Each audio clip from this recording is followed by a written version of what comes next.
ক্ষমতার মঞ্চে যারা মসনদে বসেছে, এদেরকে আমরা এনেছি। শহীদের রক্তের উপরে তারা সিঁড়ি বেয়ে ক্ষমতার মসনদে বসেছে, ঠিক না ঠিক বলেন? শহীদের রক্ত বিসর্জন দেওয়ার মাধ্যমে তারা ক্ষমতায় বসেছে। শাহাদাতের যে নজরানা সেটি সঠিকভাবে প্রদান করবার জন্যই তারা মসনদে বসেছে, তাদেরকে আনা হয়েছে, ঠিক না ঠিক?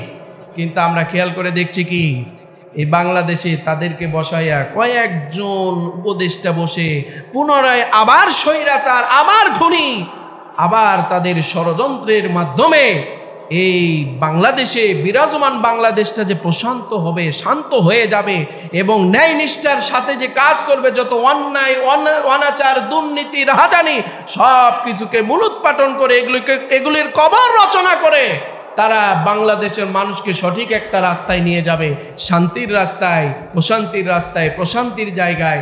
আমরা দেখতে পাচ্ছি সেই জায়গা তো যাওয়া দূরের কথা, আরো পিছিয়ে যাচ্ছে। চ্যানেলটি সাবস্ক্রাইব করে আমাদের সঙ্গেই থাকুন। আজকের আলোচনা সূরা বাকারা 42 নং আয়াতে কারিমা। কত নং আয়াত? 42 নং আয়াতে কারিমা। গতদিন আমরা 41 পর্যন্ত সম্পূর্ণ করেছি। আজকে 42 থেকে আলোচনা শুনব। যতটুকুই আমরা এগোতে পারবো এগিয়ে যাব। আল্লাহ তাআলা আমাদেরকে বলার জন্য এবং শোনার জন্য কবুল করুন, পড়ি আমিন। প্রিয় উপস্থিতি, তাহলে আজকে আয়াত বলার পূর্বে আমাদের আগের আয়াত জানতে হবে, হয়তো আমরা অনেকেই ভুলে গিয়েছি। সার সংক্ষেপ শুধু স্মরণ করবার জন্য, আলোচনাটি গোছানোর জন্য আমি পূর্বের আয়াত আপনাদের স্মরণ করাচ্ছি।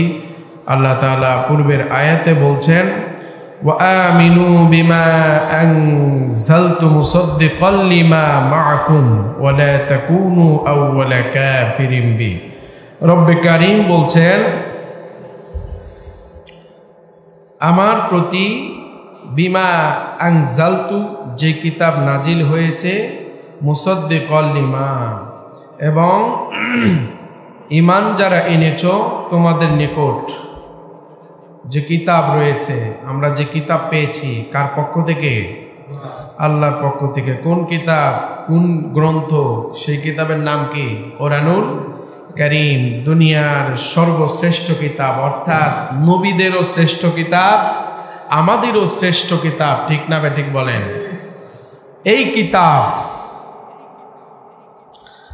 তার সত্য প্রমাণকারী। যেখানে এই কিতাব প্রবেশ করেছে সকল অন্ধকার দূর হয়ে গিয়েছে, সকল অসত্য, সকল মিথ্যা, সকল দুর্নীতি, পাপাচার, অনাচার সব কিছু দূরীভূত হয়ে গিয়েছে। এই কিতাব যেই জায়গায় প্রবেশ করেছে, অর্থাৎ এই কিতাব হলো মহাসত্য কিতাব, সত্যতা বর্ণের একটা কিতাব। সুবহানাল্লাহ বলবেন না? এরপরে আল্লাহ তাআলা বললেন, ওয়ালা তাশতারু বিআয়াতি তামানান কলিলা ওয়াতয়েব। সর্বপ্রথম তোমরাই তা অমান্যকারী হয়ো না। কে বলছেন? অতএব সর্বপ্রথম তোমরাই তা অমান্যকারী হয়ো না। বিআয়াতি তামানান কলিলা, তোমাদের কাছে যে কিতাবটা এসেছে সেটিকে তোমরা ভালোভাবে মেনে নাও, এটিকে তোমরা কি করো না? অমান্য করো না, এটার অমান্যকারী হয়েও না, মেনে নাও। সুবহানাল্লাহ। এই নির্দেশটা কাদেরকে করছেন আল্লাহ? ঈমানদারদের। কাদেরকে? ওয়া আমিনু, ঈমানদারদের জন্য এই কিতাবটা নাজিল, ঈমানদারদের জন্য সত্য গাইড হিসাবে আল্লাহ তাআলা প্রেরণ করেছেন, যাতে করে ঈমানদারেরা সত্য এবং মিথ্যা, ওয়াল ফুরকান, সত্য এবং মিথ্যাটাকে সুন্দর করে নির্ণয় করতে পারে, পার্থক্য করে সত্যটাকে গ্রহণ করতে পারে, আর মিথ্যা অন্যায় এটাকে যেন বর্জন করতে পারে। সুবহানাল্লাহ। তাহলে আমরা কি বুঝলাম? তো সত্য কিতাবের প্রত্যেকটি বর্ণনা আমাদেরকে মেনে নিতে হবে। যদি ঈমানদার বলে দাবি করে থাকি, মুসলমান বলে দাবি করে থাকি, এর বাইরে যাওয়ার কোনো সুযোগ, ব্যক্তিগত জিনিস আপনি মানতে পারবেন না যদি ঈমানদার বলে দাবি করেন। আর যদি বেঈমান হয়ে থাকেন তাহলে ব্যক্তিগত সব কিছু আপনি মানবেন, আপনি বাস্তবায়ন করবেন। আমারও কোনো আপত্তি নাই, আমার আল্লাহর কোনো আপত্তি নাই, ঠিক না ভাই? ঠিক। যদি আপনি প্রকৃত আল্লাহর বান্দা বলে দাবি করেন, ঈমানদার মুসলমান বলে দাবি করেন, তাহলে আল্লাহ যে কিতাব বিধান নাজিল করলেন, যে সংবিধান দিলেন, যে সত্যবাণী সহ আমাদের কাছে রসুলের মাধ্যমে জিবরিল আলাইহিস সালাতু ওয়াস সালামের মাধ্যমে যে ওহী প্রেরণ করলেন, এর বাইরে যাওয়ার কোনো সুযোগ নাই। এটি তোমরা কি করো না, গ্রহণ করো, তবে তোমরাই প্রথমে অমান্য করো না। কে বলছেন? আমরা মুসলমানকে এটা থেকে অমান্য করতে পারি? আমরা ইমানদাররা পারি? আমরা অমান্য করব না, ইনশা করব না, করছি অলরেডি। আজ থেকে শপথ নিই যে আর অমান্য করব না, ইনশাআল্লাহ বলেন। এরপর আল্লাহ তাআলা বললেন ওয়া ইয়া ফাত্তাকুন, যদি তোমরা তা করতে পারো তাহলে এটি মুমিনদের জন্য, মুত্তাকিদের জন্য এটা খুব সহনীয় ভূমিকা পালন করবে। আর এটি তোমরা গ্রহণ করতে গিয়ে এটাকে সুলভ মূল্যে, মানে সস্তা দরে এটা তোমরা কি করো না, সস্তা দরে এটাকে তোমরা বিক্রি করো না, এটাকে সম্মান কমায় দিও না, ছোট করো না। কে বলছেন? আল্লাহ। এবং ইয়া ফাত্তাকুন, তোমরা আল্লাহকেই ভয় করো। সুবহানাল্লাহ কোন। কে বলছেন? আল্লাহকে ভয় করতে কে বলছেন? সস্তা দামে বিক্রয় করতে গিয়ে, কথাগুলো সস্তা দামে বলতে গিয়ে আমরা আল্লাহকে ভয় করি না, করি না। চায়ের দোকানে, মোড়ে, বাসায়, পাড়া মহল্লায় যেখানে যায়, পাড়া মহল্লার মধ্যে কোরআন হাদিস বলবেন, আপনি যতটুকু জানেন ততটুকুর দাওয়াত দিবেন, যতটুকু জানেন নবীজি যা বলেছেন হুবহু বলা, প্রচার করা, দাওয়াত দেয়া, মানুষের কাছে পৌঁছায় দেওয়া সুন্নাত। আর এই সুন্নাতের কাজে যারা অংশগ্রহণ করবে, নবীজির খাঁটি উম্মতের তালিকায় তাদের নাম লিপিবদ্ধ হয়ে যাবে। যদি নবীর খাঁটি উম্মতের তালিকায় নাম লিপিবদ্ধ করাইতে চান, তাহলে সর্বপ্রথম ভয় করতে হবে যাকে, তার নাম কি? আল্লাহকে ভয় করতে হবে। ভয় করার মতো যেমন তেমন ভয় না, ভয় করার মতো ভয় করতে হবে। যে ভয়টা করলে আপনি আমি দুনিয়াতে প্রশান্তিতে থাকতে পারবো, দুনিয়াতে ভালোভাবে থাকতে পারবো, আমার আল্লাহকে পেয়ে যাব, রসুলের সান্নিধ্য লাভ করব। যেই ভয় করলে কবরে মুক্তি পেয়ে যাব, আখিরাতের ময়দানে যখন উত্থিত হয়ে ডান হাতে আমলনামা পেয়ে জান্নাতের যখন সুসংবাদ পেয়ে যাব, ওই ব্যক্তির মতো উত্তম ব্যক্তি, শ্রেষ্ঠ ব্যক্তি পৃথিবীর বুকে আর একটিও হতে পারে না। কেন? কেন? এই ব্যক্তি সব সময় ভয় করেছে যাকে, তার নাম কি? নিজের মন গড়া কোনো কিছু জাহির করে নাই, বিস্তার করে নাই, মানুষের কাছে প্রচার করে নাই। আল্লাহর বান্দা, আল্লাহ যেটা বলেছেন সেটাই তিনি প্রচার করেছেন। আর ওই আল্লাহর বান্দাদের জন্য আমার আল্লাহ বললেন, যদি তোমরা এই কাজটি করতেই পারো, তবে তোমাদের জন্য মহা সুসংবাদ আমি আল্লাহর কাছে রয়েছে। সুবহানাল্লাহ। আমরা সেই মহা সুসংবাদের প্রত্যাশী, ঠিক না বেটি? সত্যকে সত্যই বলতে হবে, সত্যকে গোপন করে মিথ্যা বলে চালিয়ে দেওয়ার কোনো সুযোগ আছে? আছে না। কিন্তু আজকে বর্তমান মুসলমান, ডিজিটাল মুসলমান, সত্যকে গোপন করে, আড়াল করে, মিথ্যাটাকে প্রকাশ করে। যদি মিথ্যা না বলি তাহলে তো আমি বাঁচতে পারবো না। আছে না? নাই? হ্যাঁ, ভালো করে শুনুন। আল্লাহ বললেন কোরআনুল কারীম সূরা আল বাকারা 42 নং আয়াত, আল্লাহ তাআলা বললেন ওয়ালা তালবিসুল হাক্কা বিল বাতিলি ওয়া তাকতুমুল হাক্কা ওয়া আনতুম তা'লামুন। আল্লাহ বললেন ওয়ালা তালবিসুল হাক্কা, এবং সত্যকে মিথ্যার সাথে মিশ্রিত করো না, বিল বাতিল, বাতিলের সঙ্গে তোমরা সত্যটাকে মিশ্রিত করো না, ওয়ালা তাকতুমুল হাক্কা, আর সত্যকে গোপন করো না, ওয়া আনতুম তা'লামুন, অথচ তোমরা তা জানো। ঠিক না বেঠিক? কি জানো? সত্যকে গোপন করছে এটাকেও জানো। সত্যকে গোপন করে, সত্যকে আড়াল করে মিথ্যাটাকে প্রকাশ করছে, এটা তোমরা জানো, জেনে বুঝাই করছো। কে বলছে?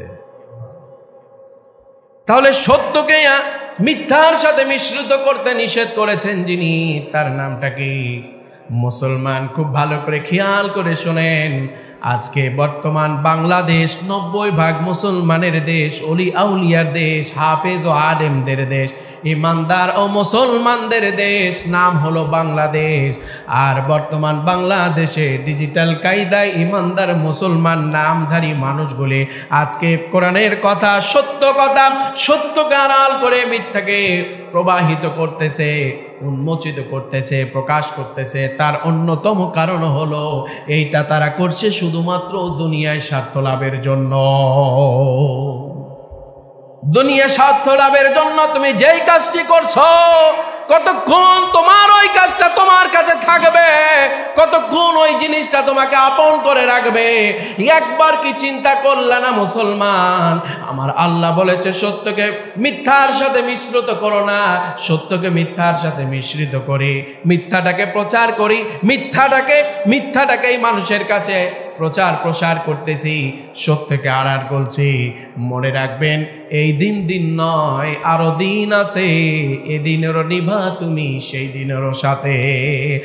আজ হোক কাল হোক, দুনিয়া তোমার সাথে ভালো আচরণ সব সময় করবে না। আজকে স্বার্থের জন্য তুমি দুনিয়াকে বেছে নিয়েছো, দুনিয়ার সব কিছুকে তুমি গুছিয়ে নিয়েছো। আজকে দুনিয়ার স্বার্থে তুমি সব কিছুই করতে পারছো।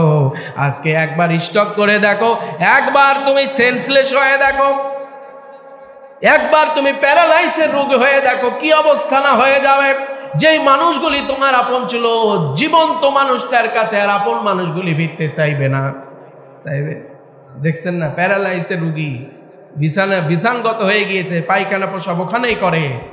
বিবি এত আপন, টাকার জন্য সব সময় স্বামীকে এত আদর কদর করছে, সেই স্ত্রীও তার বিবির কাছে যেতে চায় না। ঠিক না বে ঠিক? যদি তার মা বাবা বেঁচে থাকে, যেই মা বাবা তার প্রসাবের প্যান্টটাকে খুলে নতুন পোশাক পরিয়েছে, পায়খানার প্যান্টটাকে খুলে সেই নোংরা আবর্জনাগুলোকে পানি দিয়ে নিজ হাতে ধৌত করে আবার নতুন পোশাক পরিয়েছে, ওই বান্দার জীবনে, ওই মানুষের জীবনে যদি তার বাবা মা বেঁচে থাকে, সে সময় তার বাবা মার প্রয়োজন হয়, বিবি বাচ্চাগুলি তার কাছ থেকে চলে যায়। ঠিক না বেটি? বাবা মা সন্তানকে কখনোই ফেলে দিতে পারে না। আজকে আমরা পাড়া মহল্লায়, চায়ের আড্ডায়, অন্যান্য জায়গায় সর্বনিম্ন শ্রেণী থেকে সর্বোচ্চ শ্রেণী পর্যন্ত মিথ্যার সয়লাভ হয়ে গিয়েছে, অন্যায়ের সয়লাভ হয়ে গিয়েছে। কোরআন যে সত্য, ইমানদার বলে দাবি করে, মুসলমান বলে দাবি করে, কোরআনের বিধান, কোরআনের বাণী যে মেনে নিতে হবে, আজকে এই বাংলাদেশের মুসলমান তা মেনে নিতেই চায় না। ঠিক না বে ঠিক বলে? বহুত সময় আপনি আপনার লাইফ থেকে শেষ করে ফেলেছেন। এখন যে সময়, এই সময় আপনাকে সঠিক সিদ্ধান্ত নিতে হবে। আপনি যদি তা সঠিক সিদ্ধান্ত নিতে না পারে, তাহলে আপনার কপালে ঝাঁটার বাড়ি আছে না নাই? সময়ের মূল্যায়ন করেন, সময় আপনাকে ছেড়ে কথা বলবে না। আজকের জুমা যে সময় আমার কাছ থেকে 1 সেকেন্ড করে সময়, 1 মিনিট করে সময় পেরিয়ে যাচ্ছে, আসরের সময় কি এই সময়টা আপনি আর পাবেন? বলেন, পাবেন না। আল্লাহ আপনার বিবেকের কাঠগড়ায় আঘাত করে বলছেন, খবরদার, সত্যের সঙ্গে মিথ্যাকে তোমরা মিশ্রিত করো না। আর কি করো না? তোমরা এমন কিছু করবা, সত্যকেও তোমরা গোপন করবা না, ওপেন বলে দিবা, যদি তোমরা ইমানদার হয়ে থাকো। আর মিথ্যাকে মিথ্যা হিসেবে নির্ণয় করবা, যদি তোমরা ইমানদার হয়ে থাকো। যেরকম সুবহানাল্লাহ। তাহলে আমরা তো সেই ইমানদার, সত্যকে সত্য বলে কোরআনের রাজ কায়েমের আন্দোলনের ময়দানে আমরা জীবন বাজি রেখে ঝাঁপিয়ে পড়তে রাজি আছি। ঠিক না ঠিক? আজকে খেয়াল করেন, ভালো করে খেয়াল করেন, গত জুমা থেকে এই জুমা পর্যন্ত সারা বাংলাদেশের বুকে অনেকগুলি ঘটনা ঘটে গেছে না? কি বলেন? ঘটেছে না ঘটে নাই? ডক্টর মোহাম্মদ ইউনূসের নেতৃত্বে যতগুলো উপদেষ্টা বাংলার এখন মঞ্চে স্লোগান দিচ্ছে, ক্ষমতার মঞ্চে যারা মসনদে বসেছে, এদেরকে আমরা এনেছি শহীদের রক্তের উপরে। তারা সিঁড়ি বেয়ে ক্ষমতার মসনদে বসেছে। ঠিক না ভাই ঠিক বলেন? শহীদের রক্ত বিসর্জন দেওয়ার মাধ্যমে তারা ক্ষমতায় বসেছে। শাহাদাতের যে নজরানা, সেটি সঠিকভাবে প্রদান করবার জন্যই তারা মসনদে বসেছে, তাদেরকে আনা হয়েছে। ঠিক না বেঠিক? কিন্তু আমরা খেয়াল করে দেখছি কি, এই বাংলাদেশে তাদেরকে বসাইয়া কয়েকজন উপদেষ্টা বসে পুনরায় আবার স্বৈরাচার, আবার খুনি, আবার তাদের ষড়যন্ত্রের মাধ্যমে এই বাংলাদেশে বিরাজমান বাংলাদেশটা যে প্রশান্ত হবে, শান্ত হয়ে যাবে এবং ন্যায় নিষ্ঠার সাথে যে কাজ করবে, যত অন্যায় অনাচার দুর্নীতি রাহাজানি সব কিছুকে মূলোৎপাটন করে এগুলির কবর রচনা করে তারা বাংলাদেশের মানুষকে সঠিক একটা রাস্তায় নিয়ে যাবে, শান্তির রাস্তায়, প্রশান্তির রাস্তায়, প্রশান্তির জায়গায়। আমরা দেখতে পাচ্ছি সেই জায়গা তো যাওয়া দূরের কথা, আরো পিছিয়ে যাচ্ছে। কি বলেন, ঠিক না ঠিক? কদিন আগে একজন সিনেমা নির্মাতা, নাটক নির্মাতা সারোয়ার, কি যেন সারোয়ার, মোস্তফা সারোয়ার, তাকে নিয়োগ দেওয়া হয়েছে। আরেকজন উপদেষ্টাকে নিয়োগ দেওয়া হয়েছে। এরা আওয়ামী লীগের মানে স্বৈরাচার সরকারের পেতেত্তা বাহিনীর সাথে তারা সম্পৃক্ত ছিলেন, সেই সরকারের সাথে তারা ছিলেন। নতুন করে এরা আসার কারণ কি, মানে কি? তার মানে হলো সামনে যে ইউনূস সরকার, অন্তর্বর্তীকালীন সরকার যে নির্বাচন দিবে, সে নির্বাচনটা এমনভাবে হয়ে যাক, তারা এমনভাবে চক্রান্ত করছে। মনে রাখবেন, শয়তানের চক্রান্ত খুবই সূক্ষ্ম, ঠিক না বেঠিক? এমনভাবে চক্রান্ত হচ্ছে, দেখবেন যে ফলাফলে গিয়ে নির্বাচন হচ্ছে ঠিকই, বলবে নির্বাচনটা সুষ্ঠুই হয়েছে, পূর্বের নাই মঈনু আহমদ যে নির্বাচন করেছে, ফখরুদ্দিন আহমদ যে নির্বাচন করেছে, ওই নির্বাচনের মতো নির্বাচন একটা অনুষ্ঠিত করে আবার পুনরায় স্বৈরাচারকেই ক্ষমতার মসনদে বসানো হবে। এটাই হলো কাফেরদের চূড়ান্ত চক্রান্ত, এটাই হলো ইহুদিদের চূড়ান্ত চক্রান্ত। এই চূড়ান্ত চক্রান্তকে যদি এক্ষুনি নস্যাৎ করে না যায়, বাংলার প্রত্যেকটা ইমানদারের উপরে আবার অমানুষের জল বিস্তার করবে, ঠিক না ঠিক বলেন? আবার কষ্টের জালে, কষ্টের ভ্রান্ত জালে আমাদেরকে পড়তে হবে। মরে বসে তিনজন একসাথে আর গল্প করতে পারবেন না, একজনও পারবেন না, ঠিক না ঠিক বলেন? এই জন্য এক্ষুনি সোচ্চার হতে হবে। কি হতে হবে ভাই? সোচ্চার হতে হবে।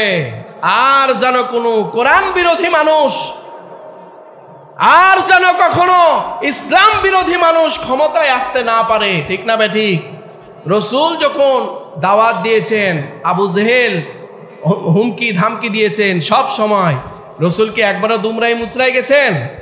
ওদের হুমকি ধামকিতে মুসলমানরা, বাংলাদেশের মুসলমানরাও কখনো দুমরাই মুসরাই যায় নাই, ঠিক না ঠিক বলেন?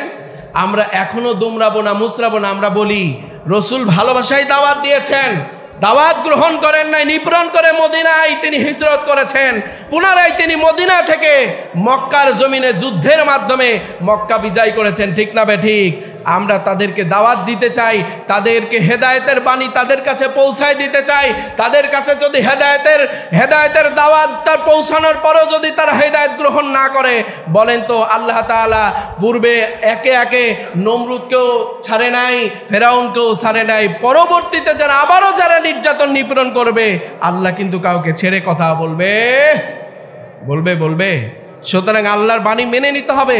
হক হক বলে আপনাকে সোচ্চার ভূমিকায় সেটাকে প্রতিষ্ঠিত করতে হবে, আর মিথ্যাকে মিথ্যা বলে নির্মূল করতে হবে। এই কাজটিতে যারা অংশগ্রহণ করবে, এই কর্মসূচিতে যারা অংশগ্রহণ করবে, তারা প্রকৃত ঈমানদার মুসলমান, ঠিক না ঠিক বলেন? এরপরে আল্লাহ তাআলা বললেন তাদের কাজ কি? ওয়া আকিমুস সালাতা ওয়া আতুজ যাকাতা ওয়ারকাউ মা'আর রাকিঈন।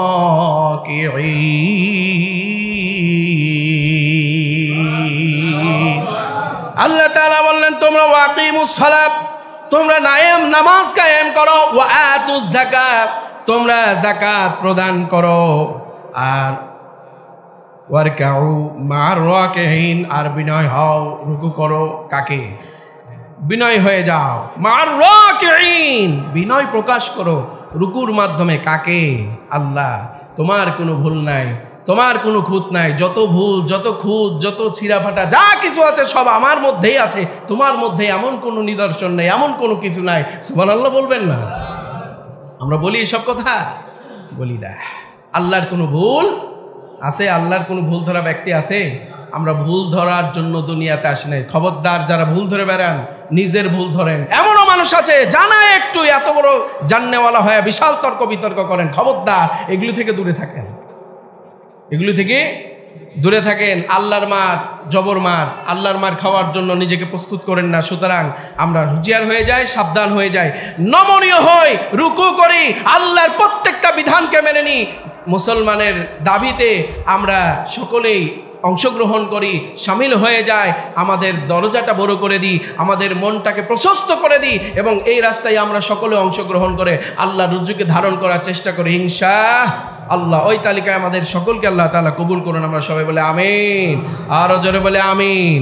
ওয়া আখিরু দাওয়ানা আলহামদুলিল্লাহি রাব্বিল আলামিন। যারা সুন্নত পড়েন নাই মেহেরবানি করে সুন্নত নামাজ আদায়